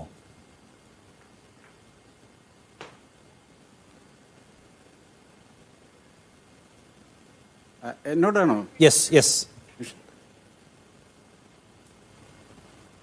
അതായത് ഇപ്പം നിഷാദ്, അതിനു മുമ്പേ നമ്മളിപ്പം ഇന്ത്യ അമേരിക്കൻ ബന്ധത്തെക്കുറിച്ച് ചില പരാമർശങ്ങൾ ഞാനിപ്പോൾ കേട്ടു. അതിനോട് യോജിക്കാൻ സാധിക്കുന്നില്ല. കൂടുതലും നമ്മുടെ ബഹുമാനപ്പെട്ട Shri T P Srinivasan sir പറഞ്ഞതാണ്, ഇന്ത്യ അമേരിക്കൻ ബന്ധത്തിൻ്റെ അടിത്തറ അല്ലെങ്കിൽ തത്വം എന്ന് പറയുന്നത് ജനാധിപത്യം തന്നെയാണ്. അതിൽ ഇപ്പം അമേരിക്ക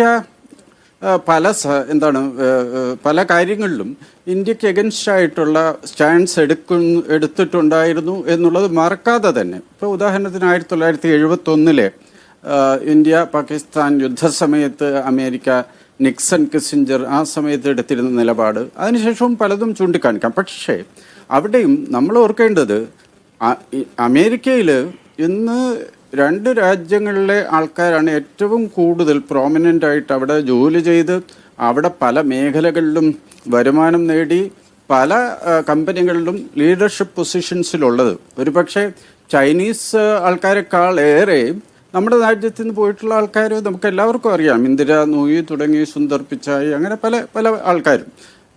അത് കൂടാതെ വെറും നമ്പർ മാത്രം നമ്മൾ നോക്കുമ്പോഴും 54 ലക്ഷം ആൾക്കാർ ചൈനയിൽ നിന്നും അമേരിക്കയിൽ ജോലി ചെയ്യുന്നു.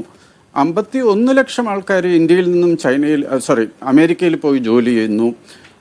അപ്പോൾ ഈ ഒരു ബന്ധം പോപ്പുലർ ലെവലിൽ ഉണ്ടെന്നുള്ളത് നമ്മൾ മറക്കാൻ പാടില്ല. ഇത് കേൾക്കുന്ന പല ആൾക്കാരും അവരുടെ വീട്ടിൽ നമ്മുടെ തന്നെ കുടുംബത്തിലെ പല ബന്ധുക്കളുമൊക്കെ ഇന്ന് അമേരിക്കയിൽ പഠിക്കാനോ അമേരിക്കയിൽ ജോലി ചെയ്യാനോ ഒക്കെ പോയിട്ട് നല്ല രീതിയിലുള്ള ഈ പീപ്പിൾ ടു പീപ്പിൾ കോൺടാക്റ്റ് ഉണ്ടെന്ന് തന്നെ നമുക്ക് പറയണം. മാത്രവുമല്ല നമ്മൾ ഓർക്കേണ്ടത് പല കാര്യങ്ങൾക്കും നമ്മളിപ്പോഴും അമേരിക്കയിലേക്ക് പോകുന്നുണ്ട്. ഉദാഹരണത്തിന് കേരളത്തിൽ നിന്ന് ട്രീറ്റ്മെൻറ്റിന് വേണ്ടി അമേരിക്കയിലേക്ക് പോകുന്ന എത്രയോ ആൾക്കാർ രാഷ്ട്രീയ നേതാക്കളടക്കം ഇല്ലേ? അപ്പോൾ അമേരിക്കയിലുള്ള ഒരു ഡിപ്പെൻഡൻസി അത് ഇങ്ങോട്ടുമുണ്ട് ചില മേഖലകളിൽ നമ്മൾ മനസ്സിലാക്കേണ്ടതുണ്ട്. അവസാനമായി അതായത് ഈ ശുഭാൻഷു ശുക്ല, രാകേഷ് ശർമ്മ അടക്കം സ്പേസിൽ ഇന്ത്യ അമേരിക്കൻ ബന്ധത്തിൻ്റെ അടിസ്ഥാനത്തിലല്ലേ ഈ കംപ്ലീറ്റ് സ്പേസ് പ്രോഗ്രാം നമുക്ക് നടത്തുവാനായിട്ട് സാധിക്കുന്നത്. അതുകൊണ്ട് അമേരിക്ക ഇന്ത്യൻ ബന്ധത്തിനെ ഒരു പ്രത്യേകമായ രാഷ്ട്രീയ ചായ്വോട് കൂടി മാത്രം കാണുന്നതിലുള്ള പ്രശ്നം അവിടെയാണ്. അതായത് ഈ ജനാധിപത്യ മേഖലയിലെ പേര് നേടിയ സുസ്ഥിരമായ ജനാധിപത്യ സംവിധാനങ്ങളുള്ള 2 രാജ്യങ്ങൾ തമ്മിൽ തീർച്ചയായിട്ടും ചരിത്രപരമായിട്ട് ബന്ധത്തിനും ഫ്രണ്ട്ഷിപ്പിനുമൊക്കെ സാധ്യത കൂടുതലുണ്ട്. ആസ് കമ്പയർഡ് ടു നമ്മളുമായിട്ട് യോജിക്കാതെ പ്രവർത്തിക്കുന്ന ഡെമോക്രസി അല്ലാത്ത ഏറ്റവും കൂടുതൽ ഒരു അതോറിറ്റേറിയൻ സ്റ്റേറ്റ് എന്നുള്ള രീതിയിൽ മാത്രം പ്രവർത്തിക്കുന്ന ചൈനയും ഇന്ത്യയും തമ്മിലുള്ള വ്യത്യാസത്തിനേക്കാളേറെ സമാനതകൾ ഇന്ത്യയും അമേരിക്കയുമായിട്ടുണ്ട്. അതിൻ്റെ അർത്ഥം എല്ലാ കാര്യത്തിലും അമേരിക്ക ഇന്ത്യയെ സപ്പോർട്ട് ചെയ്യുമെന്നോ അല്ലെങ്കിൽ നമ്മുടെ താല്പര്യം അവഗണിച്ചുകൊണ്ട് അമേരിക്കയുടെ കൂടെ പോകണമോ എന്നുള്ളതല്ല. രണ്ടാമത്തെ ഒരു കാര്യം വസ്തുതാപരമായി ചെക്ക് ചെയ്യേണ്ട കാര്യമാണ്. അതായത് ഇപ്പം കോട്ടൺ കൃഷിക്കാരുടെ കാര്യം പറഞ്ഞു നിഷാദ്. എൻ്റെ വായനയും എൻ്റെ അണ്ടർസ്റ്റാൻഡിങ്ങും ശരിയാണെങ്കിൽ കോട്ടൺ കർഷകർക്ക് മറ്റുള്ള പല മേഖലയിലുള്ള കാർഷിക മേഖലയിലുള്ള ആൾക്കാരെക്കാൾ പ്രശ്നങ്ങൾ കുറവാണ്. എന്തുകൊണ്ടെന്നാൽ ഇപ്പോൾ റൈസും പാഡിയും വീറ്റും FCI food corporation of India procure ചെയ്യുന്നുണ്ട്. പരമാവധി പ്രൊക്യൂർ ചെയ്യുന്നത് പഞ്ചാബ്, ഹരിയാന ആ മേഖലകളിലെ കർഷകരിൽ നിന്നാണ്. അതുകൊണ്ടാണ് അവിടുത്തെ കർഷകർക്ക് വലിയ പ്രശ്നങ്ങൾ ഇല്ലാതെ പോകുന്നത്. അതേപോലെ തന്നെ കോട്ടൺ കോർപ്പറേഷൻ ഓഫ് ഇന്ത്യ നമുക്ക് കണക്ക് പരിശോധിക്കേണ്ടി വരും. കോട്ടൺ കോർപ്പറേഷൻ ഓഫ് ഇന്ത്യ ഈ കോട്ടൻ്റെ പ്രൊക്യൂർമെൻറ്റ് വളരെ നന്നായി എഫിഷ്യൻ്റായിട്ട് നടത്തുന്നു. അതുകൊണ്ട് അഷ്വേർഡ് ആയിട്ടുള്ള മിനിമം സപ്പോർട്ട് പ്രൈസ് കോട്ടൺ മേഖലയിൽ പ്രവർത്തിക്കുന്ന കർഷകർക്ക് ലഭിക്കുന്നുണ്ട്. ഇതൊരു വസ്തുതയാണ്. അപ്പൊ ആ കാര്യങ്ങളിലെ കണക്കുകൾ കൂടി പരിശോധിച്ച് വേണം.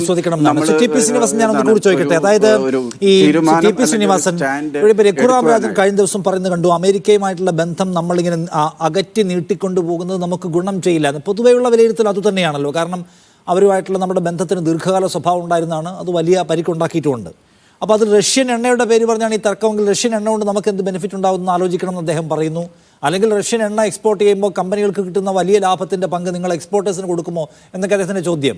ഇപ്പോൾ റഷ്യൻ എണ്ണയിൽ തട്ടിയാണ് നിൽക്കുന്നതെങ്കിൽ അതിനകത്ത് നമുക്കൊരു കോംപ്രമൈസ് എടുക്കാൻ കഴിയുമോ, അതോ നമ്മുടെ അഭിമാനവുമായി ബന്ധപ്പെട്ട പ്രശ്നമാണോ? എവിടെയാണ് ഇതിൻ്റെ പരിഹാരത്തിൻ്റെ സാധ്യത കിടക്കുന്നതാണ് താങ്കൾ കാണുന്നത്? എണ്ണയുടെ കാര്യത്തിൽ വളരെ പല പ്രശ്നങ്ങളും. ഒരു സെക്കൻഡ് ഞാൻ TP ശ്രീനിവാസനോട് ചോദിക്കാം. ഞാൻ വരാം താങ്കളിലേക്ക്. അല്ല, ഞാൻ പറഞ്ഞു വന്നത് ഇങ്ങനെയുള്ള ഇറാഷണൽ ആയിട്ടുള്ള പല കാര്യങ്ങളും ചെയ്യുന്ന ഒരു വ്യക്തിയാണ് ഡൊണാൾഡ് ട്രംപ്. അപ്പോൾ there is A world beyond Donald Trump എന്ന് നമ്മൾ ആ ഭാവി എങ്ങനെയാണ് ആ ഭാവി ഒരു ഇറാഷണൽ ആകാൻ സാധ്യതയില്ല. അതുകൊണ്ടാണ് ഞാൻ ഡെമോക്രസിയുടെ കാര്യം വീണ്ടും വീണ്ടും പറയുന്നത്. അപ്പോൾ ഇതൊരു പെർമനന്റ് ഇഷ്യൂ ആയിട്ട് വരികയില്ല. ഇപ്പോൾ ഓയിലിന്റെ കാര്യത്തിൽ നമ്മൾ വളരെ ശക്തമായ നിലപാട് തന്നെയാണ്. ശ്രീ ജയശങ്കർ പറയാറില്ലേ, നമ്മൾ ഏറ്റവും കൂടുതൽ എണ്ണ വാങ്ങിക്കുന്നത് ചൈനയാണ്, റഷ്യയിൽ നിന്ന് എണ്ണ വാങ്ങിക്കുന്നത്, അമേരിക്ക വാങ്ങിക്കുന്നത് എണ്ണ എത്രയോ പേർ. അതുകൊണ്ട് ഞങ്ങൾ എവിടെ എണ്ണ ഏത് വിലയ്ക്ക് കിട്ടുമോ അത് ഞങ്ങൾ പോയി വാങ്ങിക്കുമെന്ന് നമ്മൾ ശക്തമായി പറയുന്നുണ്ട്. നമ്മളൊന്നും അംഗീകരിക്കുന്നില്ല. അതിപ്പോ മോഡീസ് വാർ എന്നാണ് ഇപ്പൊ യുക്രൈൻ വാറിനെ പറ്റി ഒരു അമേരിക്കൻ നേതാവ്. അപ്പൊ ഇതൊക്കെ ഇറാഷണൽ ആയിട്ടുള്ള കാര്യങ്ങളാണ്. ഇത് അവിടുത്തെ ഡെമോക്രസിയുടെ ഒരു വീക്ക്നെസ് എന്ന് വേണമെങ്കിൽ പറയാം. എന്താ അമേരിക്കയിൽ ഇത്രയും ജനങ്ങളുള്ള 20 മനുഷ്യനെ മാത്രമേ കിട്ടിയുള്ളൂ. അതൊക്കെ പ്രാക്ടിക്കൽ ഡെമോക്രസിയിലുള്ള കാര്യങ്ങളാണ്. പക്ഷെ ഇതൊക്കെ സംഭവിച്ചാലും എനിക്ക് തോന്നുന്നത് വളരെ അടുത്ത കാലത്ത് തന്നെ നമ്മൾ റിലേഷൻഷിപ്പ് നോർമലൈസ് ചെയ്യും. ഇപ്പൊ നമ്മൾ ഇന്ത്യ അമേരിക്ക ബന്ധങ്ങൾ നോക്കിയാൽ ഞാൻ എത്രയോ വർഷമായിട്ടാണ് പ്രവർത്തിച്ചിട്ടുള്ളത്. ഒരു റോളർ കോസ്റ്റർ റൈഡ് പോലെയാണ്. നമ്മൾ മുകളിലോട്ട് പോകും, വളരെ മുകളിൽ എത്തിക്കഴിയുമ്പോൾ പെട്ടെന്ന് താഴെ വീഴും. അപ്പൊ അങ്ങനെയുള്ളൊരു സിറ്റുവേഷൻ ഉള്ളത് കൊണ്ട് ഇതൊന്നും അത്ര കാര്യമാക്കണ്ട. ബേസിക്കലി നമുക്ക് നമ്മൾ പല കാര്യങ്ങളിലും സോവിയറ്റ് യൂണിയനോട് നമ്മൾ വളരെ കടപ്പെട്ടിരുന്ന ഒരു കാലത്ത് അതിനേക്കാൾ കൂടുതൽ ഇന്ന് നമുക്ക് പ്രയോജനമുള്ളതാണ്. അമേരിക്കയായിട്ടുള്ള ബന്ധം പുനഃസ്ഥാപിക്കലാണ് നമ്മുടെ മുമ്പിലുള്ള മാർഗം എന്നാണ് താങ്കൾ പറയുന്നത്. ഞാനൊന്ന് അവസാനിപ്പിക്കുന്നത് അതിന് മുമ്പ് നിതീഷ്, ഇതിനകത്ത് നോക്കൂ, ഇത് ഇന്ത്യയിൽ ഉണ്ടാക്കിയിരിക്കുന്ന ലോക്കൽ ഇമ്പാക്റ്റ് വളരെ വലുതാണല്ലോ. അത് വേണ്ടത്ര ചർച്ച ചെയ്യപ്പെടുന്നുള്ള ചോദ്യമാണ് മൗലികമായി. ഞാൻ ആദ്യം ചോദിച്ചത് അത് തന്നെയായിരുന്നു. പക്ഷേ ഇപ്പോൾ അമേരിക്കയുമായി സകല രാജ്യങ്ങളുമായി മെച്ചപ്പെട്ട ബന്ധമുണ്ടാക്കുകയും യുദ്ധങ്ങൾ അവസാനിപ്പിക്കുകയും എല്ലാ രാജ്യങ്ങൾക്കും മേലൊരു സേ ഉള്ള പ്രധാനമന്ത്രിയായി ഭരണനായകനായി നമ്മുടെ ഭരണകൂടം മാറിയെന്ന് നമ്മൾ പ്രചരിപ്പിച്ചുകൊണ്ടിരിക്കുകയാണ്. നമ്മുടെ ഭരണകൂടത്തിൻ്റെ വേണമെങ്കിൽ പിടിപ്പുകേടെന്ന് പറയാവുന്ന ഒരു സംഗതി കൊണ്ടോ അല്ലെങ്കിൽ ബദൽ മാർഗങ്ങൾ അവലംബിക്കുന്നതിൽ പറ്റിപ്പോയ പാളിച്ചുകൊണ്ടെന്നൊക്കെ വേണമെങ്കിൽ ആക്ഷേപിക്കാവുന്നതാണ്. ഇപ്പോൾ ഉണ്ടായിരിക്കുന്ന ഈ പ്രശ്നം അത് ഇന്ത്യയിൽ ഡിസ്കസ് ചെയ്യപ്പെടുന്നുണ്ടോ, ഇന്ത്യയിൽ റേസ് ചെയ്യപ്പെടുന്നുണ്ടോ, അത് ഇന്ത്യയിൽ വാർത്തയാവുന്നുണ്ടോ എന്നൊക്കെ ചോദിക്കാൻ.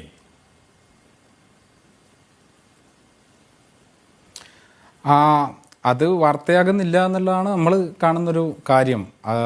കാരണം എങ്ങനെയാണ് കഴിഞ്ഞൊരു 10 വർഷമായിട്ട് തുടർച്ചയായിട്ട് വരുന്നതായിരുന്നു, ഒരു 3 പതിറ്റാണ്ടായിട്ട് വരുന്നതായിരുന്നു. പക്ഷേ കഴിഞ്ഞ 10 വർഷമായിട്ട് അതെങ്ങനെയാണ് ഇന്ത്യയിലെ സാമ്പത്തിക ക്രൈസിസ് എങ്ങനെയാണ് ഏറ്റവും രൂക്ഷമായി മാറിയത് എന്നുള്ളതിൻ്റെ ചർച്ച നടക്കുന്നില്ല എന്നുള്ളൊരു യാഥാർത്ഥ്യം നമ്മുടെ മുന്നിൽ ഉണ്ട്. എന്തുകൊണ്ട് ഇങ്ങനെ രൂക്ഷമായി എന്നുള്ളതിന് ഈ പിന്തുടർന്നു വന്ന എല്ലാ നയങ്ങളുമാണ് കാരണം. അതായത് സ്വതന്ത്ര വ്യാപാര കരാറുകളാണ്. ആസിയാൻ ഉൾപ്പെടെയുള്ള അതിൻ്റെ അനുഭവങ്ങൾ നമ്മുടെ മുന്നിൽ ഉണ്ട്. ഇപ്പം ഏറ്റവും ഒടുവിൽ വന്ന് നിൽക്കുന്നൊരു കാര്യം എന്താണെന്ന് വെച്ചാൽ UK ബന്ധപ്പെട്ട് നടത്താൻ വേണ്ടി പോകുന്ന ഫാർമസ്യൂട്ടിക്കൽ മേഖലയിലുള്ള പുതിയ ഇടപെടലാണ്. ഇന്ത്യയുടെ മരുന്ന് ഔഷധ വ്യാപാരത്തെ വലിയ തരത്തിൽ ബാധിക്കാൻ വേണ്ടി പോവാണ്. ഇപ്പോൾ നിലവിൽ പോലും ഈ അമേരിക്കയുമായിട്ടുള്ള ഈ പ്രശ്നത്തിൻ്റെ ഭാഗമായിട്ട്, കാരണം അമേരിക്കയിൽ ഉൾപ്പെടെ ഏറ്റവും പ്രധാനപ്പെട്ട ഈ ഫാർമസ്യൂട്ടിക്കൽ എക്സ്പോർട്ടേഴ്സ് ഇന്ത്യയാണ്. ഇന്ത്യയിൽ നിന്ന് പ്രൊഡ്യൂസ് ചെയ്യുന്ന കാര്യങ്ങളാണ്, അതില്ലാണ്ടാവുകയാണ്. പിന്നെ എന്താ നമ്മൾ ചെയ്യുക? വേറെ ഏതാണ് ഇന്ത്യക്ക് മുന്നിലുള്ള മാർക്കറ്റ്? ഇന്ത്യയുടെ ഒരു പ്രശ്നം എന്തായിരുന്നു എന്ന് വെച്ച് കഴിഞ്ഞാൽ, അതായത് നമ്മുടെ എക്സ്പോർട്ടിൻ്റെയും ചൈനയുടെ എക്സ്പോർട്ടും തമ്മിലൊരു വ്യത്യാസമുണ്ട്. നമ്മുടെ എക്സ്പോർട്ട് പലപ്പോഴും ഒരു പ്രൊഡക്റ്റ് ഒരു പ്രത്യേക ഈ പറയുന്ന പിന്നെ ഉപഭോക്താക്കളെ, അതായത് ഒരു പ്രത്യേക കമ്പനിയെ ഒരു രാജ്യത്തെ അത് വാങ്ങാൻ ഉള്ള ഒരു 1-2 ചാനലിലേക്കാണ് ഇത് പ്രൊഡ്യൂസ് ചെയ്യപ്പെട്ടുകൊണ്ടിരുന്നത് പലപ്പോഴും. അതിൻ്റെ ഒരു പ്രശ്നം, അവർക്ക് എപ്പോൾ വേണമെങ്കിലും ഇത് നിർത്തിവെക്കാം. അവർ അത് നിർത്തിവെച്ചാൽ, ഉദാഹരണത്തിന് ഇന്ത്യയുടെ ടെക്സ്റ്റൈൽ മേഖല, ഇന്ത്യയിൽ നിന്ന് അമേരിക്കയിലെ ഒരു പ്രത്യേക കമ്പനി വാങ്ങുന്ന ഒരു ടെക്സ്റ്റൈൽ മേഖലയെ ഈ താരിഫ് ബാധിക്കുകയും അവർ നിർത്തുകയും ചെയ്താൽ നമുക്കത് എക്സ്പോർട്ട് ചെയ്യാൻ മറ്റൊരു മാർക്കറ്റ് ഇല്ല. ഇപ്പം ജപ്പാനിൽ നമ്മൾ ഇതിനു മുമ്പ് പോയി, പക്ഷേ ജപ്പാൻ എന്ന് പറയുന്നത് വളരെ ചെറിയൊരു മാർക്കറ്റാണ്. ഇനി ചൈനയായിട്ട് തന്നെ ബന്ധം ഉണ്ടാകുന്നു എന്ന് വിചാരിക്കുക. നമ്മളിപ്പോൾ പ്രൊഡ്യൂസ് ചെയ്യുന്ന ടെക്സ്റ്റൈൽ ഒന്നും ആയിരിക്കില്ല അവിടെ വേണ്ടി വരും. അതിനാവശ്യമുള്ളൊരു മാർക്കറ്റ് ആയിരിക്കില്ല അത്. അതിനനുസരിച്ച പിന്നെ കാര്യങ്ങൾ നമുക്ക് പ്രൊഡ്യൂസ് ചെയ്യണമെങ്കിൽ എന്ത് വേണം? ഇന്ത്യയിലെ മാനുഫാക്ചറിങ് വർദ്ധിക്കണം. എന്ന് വെച്ചാൽ ഇന്ത്യയിൽ കൂടുതൽ തൊഴിലുണ്ടാകണം, ഇന്ത്യയിൽ കൂടുതൽ ഈ പറയുന്ന ഇൻഡസ്ട്രീസ് വളരണം, ആഭ്യന്തര ഉത്പാദനം വിപണികളെ കണ്ടെത്തുക എന്നൊക്കെ പറയുന്നത് ഒരു ഭരണനിർവഹണത്തിലെ പ്രധാനപ്പെട്ട കാര്യമാണ്. എൻ്റെ സമയം ഒന്ന് കഴിഞ്ഞു പോകണം, ഞാൻ ഇടപെടുകയാണ്. Thank you.